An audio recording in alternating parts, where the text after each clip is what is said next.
Shalom. Kali ini saya mau coba berbagi dengan Bapak Ibu Saudara yang dikasihi Tuhan. Ya, ini yang seringkali terjadi dalam kehidupan kita. Dan kita seringkali menjumpai sebuah alat, yaitu sebuah cermin.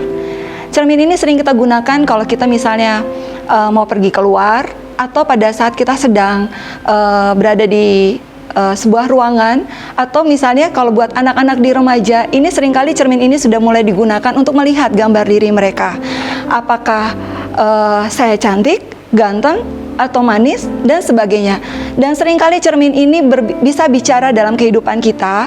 Misalnya seperti ini, apakah saya mengucap syukur dengan semua yang Tuhan beri dalam hidup kita?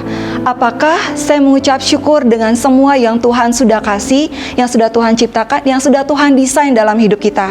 Misal, seringkali anak-anak di usia remaja atau anak-anak yang mau menuju pemuda dewasa atau pemudi dewasa, pertanyaan itu seringkali muncul dalam hidupnya. Pertanyaan yang sering muncul adalah misal seperti ini: kenapa rambut saya tidak lurus? Kenapa kok kulit saya hitam? Kenapa kok kulit saya warna putih sekali? Sedangkan saya menginginkan misalnya sawo matang atau apapun lah namanya. Dan pertanyaan-pertanyaan inilah yang sering timbul dan sering muncul dalam kehidupan kita. Bahkan seringkali cermin ini juga bicara seperti ini.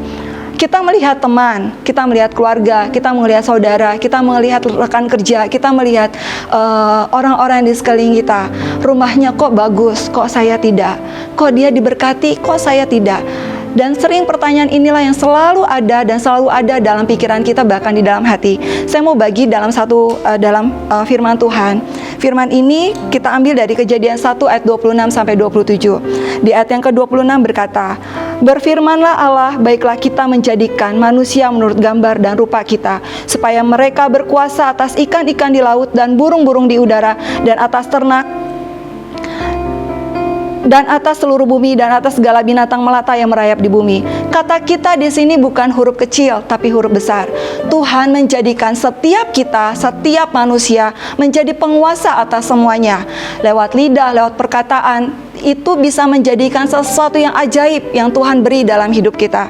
Lalu di ayat yang ke-27, "Maka Allah menciptakan manusia itu menurut gambarnya." Kata N di sini, huruf N itu adalah huruf besar. Tuhan menciptakan kita serupa dan segambarnya. Itu berarti Tuhan menciptakan saya, Tuhan menciptakan Bapak, Ibu, Tuhan menciptakan saudara-saudari, semuanya atas seizin Tuhan dan serupa dengan gambarnya. Dan bagian kita tidak berhak, kita tidak bisa bilang, kok saya seperti ini, kok saya pendek, kok saya gemuk, kok saya kurus. Bapak, Ibu, saudara dikasihi Tuhan, saya ini, Bapak, Ibu lihat saya kurus. Tapi saya sangat bersyukur dengan kenapa saya kurus. Saya bisa lari lebih cepat dengan orang-orang di samping kanan kiri saya. Saya bisa mengucap syukur. Saya bisa lebih cepat dari orang-orang. Bahkan saya bisa melakukan semuanya dengan singkat, cepat, tepat, seperti yang ketika saya diinstruksikan segala sesuatu. Dan ketika misalnya ada saudara yang mungkin tidak seperti saya, marilah belajar ada di tracknya masing-masing. Seringkali kita tidak pernah bersyukur, kok saya ada di sini, kok saya ada di sana, kok saya harus melakukan ini, kok orang lain sepertinya kok tidak secapek saya misalnya, atau bahkan melakukan sebuah pekerjaan dia lebih banyak, kok saya sedikit. Ini seringkali terjadi dalam kehidupan kita. Tapi Tuhan di sini bilang, kalau Tuhan menciptakan kita serupa dan segambar dengannya, atau perempuan yang Tuhan ciptakan juga laki-laki dan perempuan, Tuhan ciptakan serupa dan segambar dengannya. Berarti Tuhan punya tujuan yang besar dalam setiap kita. Dan seringkali ini terjadi dalam kehidupan kita. Kita sering berdoa, kita sering nyembah, kita bahkan tidak pernah absen datang ke gereja. Ada pertanyaan yang sering muncul dalam diri kita, kok saya bosan ya berdoa? Bapak, Ibu, kalau kita bosan berdoa, kalau kita bosan yang namanya menyembah Tuhan, Tuhan juga bisa loh bilang kita bosan memberkati kita. Nah, mari di ayat yang kedua ini, yang dua ayat yang saya boleh share buat Bapak, Ibu, Saudara yang dikasihi Tuhan, biar ini menjadi flashback dalam hidup kita waktu Tuhan menciptakan setiap kita serupa dan segambar dengan Dia. Apapun boleh terjadi dalam hidup kita, mari yang muncul pertama kali di hati adalah merespon dengan benar. Waktu Tuhan ciptakan Bapak, Ibu, Saudara semua dengan keadaan dan kondisi apapun, mungkin hari ini Bapak, Ibu tidak bisa melihat keajaiban, tapi bisakah Bapak Ibu bisa melihat sekecil yang kalau hari ini Bapak Ibu bisa menghirup udara segar, bisa terima oksigen dengan gratis, bisa tersenyum, atau bahkan bisa makan hari ini? Kalau misalnya Bapak Ibu boleh melihat orang-orang yang di luar sana, yang ada di pinggir jalan, mereka saja bisa bersyukur dengan keadaan mereka. Kok kita tidak mau bersyukur dan merespon dengan benar? Tuhan ciptakan kita serupa dan segambar dengannya. Mari kita belajar sesuatu yang pertama kali adalah mengucap syukur dengan kondisimu hari ini. Dengan kondisi keadaan Bapak Ibu saat ini, pertama kali yang Bapak Ibu harus lakukan adalah mengucap syukur. Mengucap syukur sepertinya sederhana, simple, tapi mengeluarkan kata ucapan syukur bukan perkara mudah Bapak Ibu. Saya tahu sangat sulit. Mungkin kita bisa dengan mudah bilang iya mengucap syukur, tapi mengucap syukur seringkali sulit buat kita lakukan. Tapi bolehkah itu lahir dari hati Bapak Ibu semua? Yang pertama kali mengucap syukur dengan keadaan Bapak Ibu hari ini, dengan pekerjaan yang ada di tangan Bapak Ibu, dengan pelayanan, dengan anak-anak, dengan pasangan, dengan orang-orang yang ada di sekeliling Bapak Ibu semuanya. Mari yang pertama kali lakukan mengucap syukur. Lalu yang kedua, dari kedua firman ini saya belajar dan saya mau bagi ke Bapak Ibu Saudara sekalian, menjadi yang terbaik dari versi Bapak Ibu semua, menjadi the best yang terbaik. Pokoknya menjadi yang the bestnya Bapak Ibu apa? Kalau Bapak Ibu seorang penulis, lakukan menulis dengan baik, sehingga ketika Bapak Ibu menulis, maka tulisan yang Bapak Ibu dibaca oleh orang banyak dan itu memberkati. Kenapa tidak? Kalau misalnya Bapak Ibu menjadi seorang kameramen misalnya, lakukan yang menjadi yang terbaik buat Bapak Ibu, menjadi seorang kameramen yang terbaik.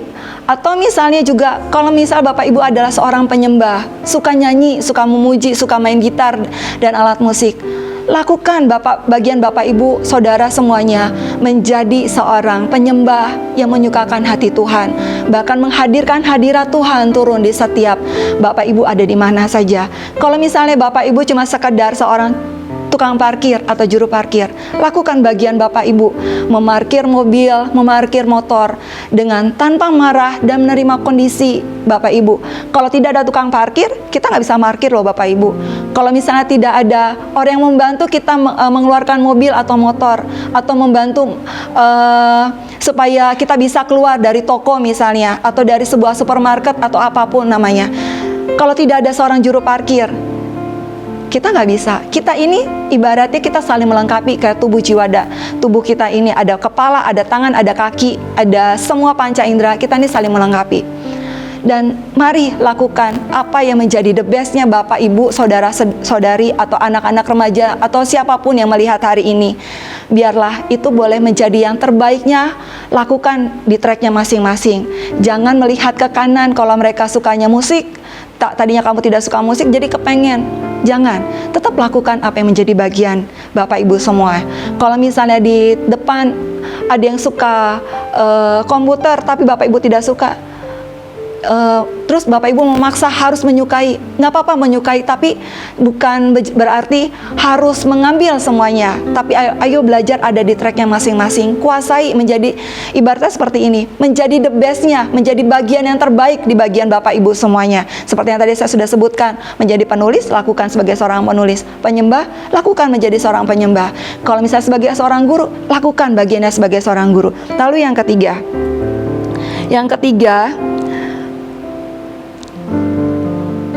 adalah percaya dan sepakat untuk setiap keputusan Tuhan dalam hidup kita. Seringkali kan kita ini di kehidupan kita masing-masing, ketika ada sesuatu yang diberikan buat kita, respon kita tuh kan ada dua, bisa iya, bisa tidak, bisa marah dan tidak marah. Nah, seringkali waktu Tuhan mau berkati kita, atau Tuhan mau kasih sesuatu dalam hidup kita masing-masing, seringkali yang muncul dalam diri kita adalah pertanyaan. Kenapa saya? Kok kenapa bukan mereka? Kenapa mesti saya yang melakukannya?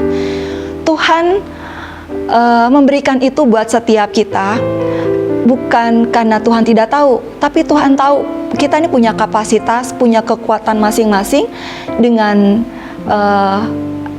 yang sudah Tuhan beri dalam hidup kita. Jadi belajarlah percaya kalau Tuhan memberi di tangan kita, bahwa percaya bahwa Tuhan pasti akan kasih jalan keluar buat setiap kita. Bukan berarti kita kecewa, bukan berarti kita menjadi marah. Bahkan ya seringkali terjadi gini, kok saya dikasih pekerjaan marah, kalau nggak dikasih kerjaan marah juga.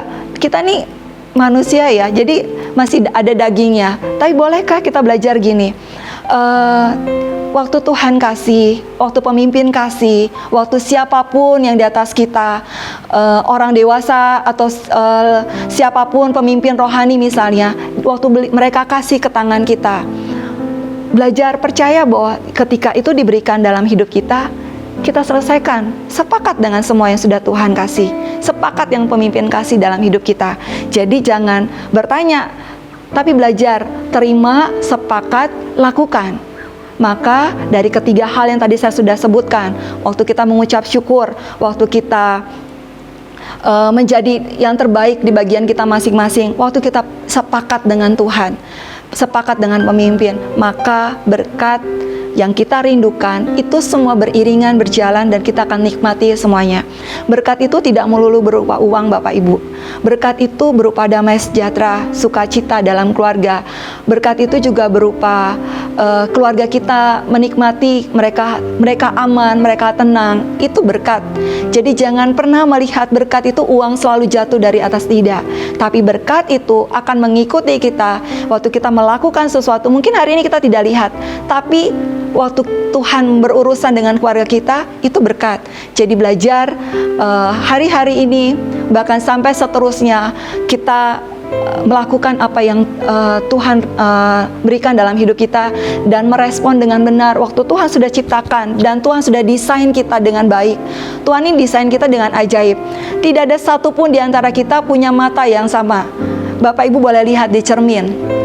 Tidak ada satu alis pun di kanan kiri itu sama. Tidak ada bentuk tangan kanan dan tangan kiri sama. Guratan di tangan kanan dan tangan kiri tidak sama. Itu artinya Tuhan menciptakan setiap kita dengan cara Tuhan. Maka jangan pernah marah, jangan pernah kecewa waktu Tuhan sudah ciptakan kita, karena Tuhan sudah desain. Jadi waktu sudah Tuhan desain, belajar sepakat, maka apapun yang kita rindukan, Tuhan genapi. Biar hari-hari ini firman ini menjadi kehidupan dalam kehidupan kita masing-masing. Dan saya punya satu pesan, jangan pernah jenuh dan bosan kepada firman Tuhan. Jangan pernah jenuh dan bosan kepada setiap penyembahan. Kalau kita bosan dan jenuh dengan penyembahan dan firman, maka berkat itu tidak akan pernah mengikuti kita. Terima kasih, Tuhan Yesus memberkati. Amin.